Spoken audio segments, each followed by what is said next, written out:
Ronnie O'Sullivan going ahead.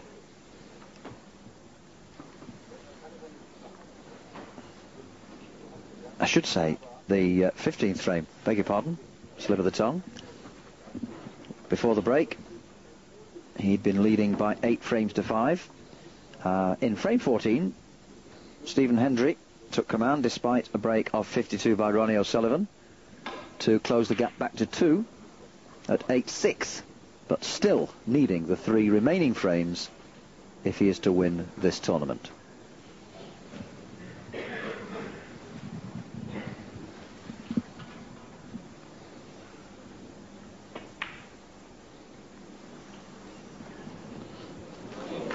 Well, I think people might have thought he played the snooker behind the yellow, but he attempted the pot into the middle. He'll certainly be behind the yellow now. Ronnie O'Sullivan, 1.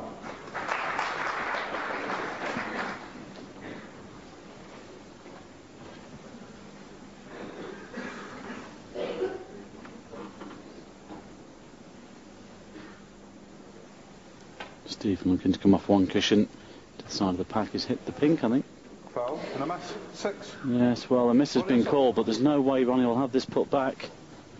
An easy red starter. 1. Well, that's the last thing that Stephen wanted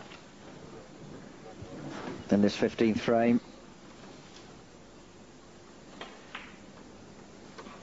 Is this to be Ronnie O'Sullivan's day? Already with the Champions Cup to his name this season.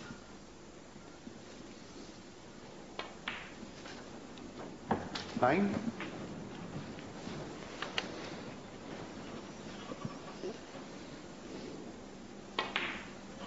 He's reached at least the quarter-final in all 4 tournaments so far this year. 16. He was beaten at that stage in the British Open by Peter Ebdon, who went on to win it. 17. And in all the other 3 tournaments, that's the Champions Cup, the Grand Prix, and now this Regal Scottish Masters, he has reached the final. Well, he's certainly had a good season so far. He's featured in the business end of most of the tournaments that have been played. And the way he's been playing, I'm sure he's going to be in a lot more before the end of the season. 22. As I've mentioned, the UK Championship, the next ranking event, is just around the corner. 23.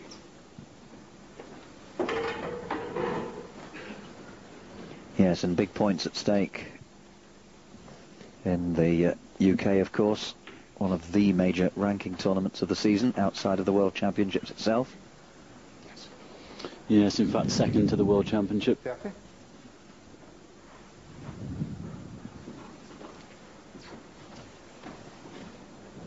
And although he won't threaten Mark Williams' lead at the top, we have mentioned earlier that his provisional position is up to number 2 now. 31. And a good performance in the UK would obviously consolidate that.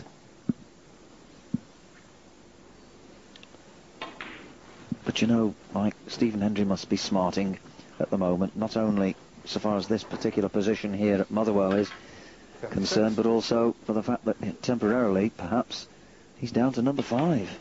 Well, you say temporarily, I think that's probably the right word. I think we'll see Stephen kick up a gear during the next few months, and he's certainly played reasonably well this week, Stephen, although he's been a little bit more inconsistent than he would have liked in this final. He's knocked a couple of good centuries in, but he's also missed 1 or 2, and I'm sure that he'll go away and will come back even stronger. Meanwhile, Ronnie here just not looking as though he's on it. I'm not sure whether he can get to the red that's immediately in line with, well, more or less in line with the black and the blue. He's had a look at it. I don't think he can get past the pink. If he can, it's very... Well, yes, he can. There you see the angle. He can just get it, but not enough to pot it in the right corner. And I think he's left Stephen 1 there to the top left, Mike. A little bit careless from Ronnie. He was hoping to get that cue ball tight on that top cushion. half chance here, but Stephen's 51 points behind. Got to be careful.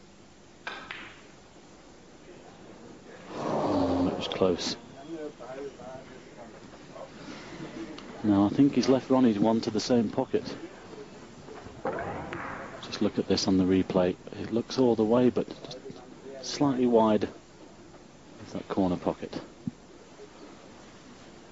And I think Ronnie's just attempting one to the same corner, or he's thinking about it. Only problem is he'll be cannon into another red, not guaranteed position on the colour. And he's already 51 the lead. It's not him that needs to take the risks.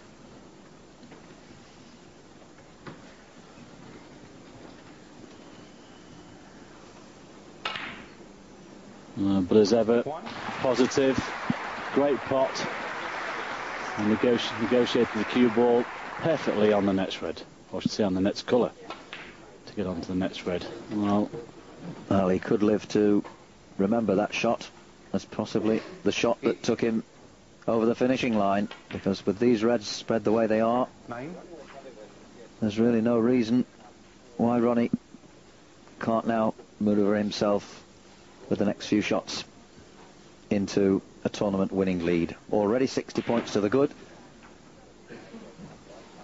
That was a great shot as well. Played perfectly. Just a couple more reds then, and he's there. 17.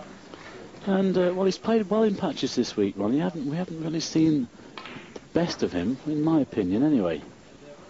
But well, if you can win like this.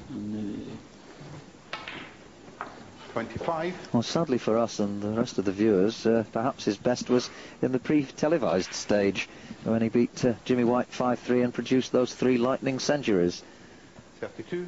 But at least that, I think, set him up for what was to come. 33. Yes, I'm sure Stephen will be disappointed. He's had 1 or 2 good breaks in this final, but in the end wasn't able to stay with Ronnie. 38. 39. And he knows he's home and dry now, and that's always a nice feeling inside. Yes, his second tournament victory of the season, following his Champions Cup success right at the start. 44. And let's just remind ourselves, he did in fact 45. beat Stephen on the way to taking that title. They came up against each other at the semi-final stage, and he beat Stephen 5-2 on that occasion. But in just a few moments, it's going to be Ronnie who lifts the cheque for 62,000, taking this trophy for the second time. Stephen having already won it 3 times. 54. Yes, and I think on the day's play, a worthy winner, Mike. Yes, he's cleaned up when Stephen has made the odd untypical error, and that's been the difference. We've seen some super breaks from Stephen to win 5 of those 6 frames that he's taken. 63. But this, the 9th frame for Ronnie, is a nice way for him to wrap this tournament up. 68. And I think even the partisan Scotsman people around this tournament venue will applaud this man. They are indeed doing just that, as Ronnie O'Sullivan clinches a 9 frames to 6 victory over the Scotsman Stephen Hendry to take the 2000 Regal Scottish Masters for the second time.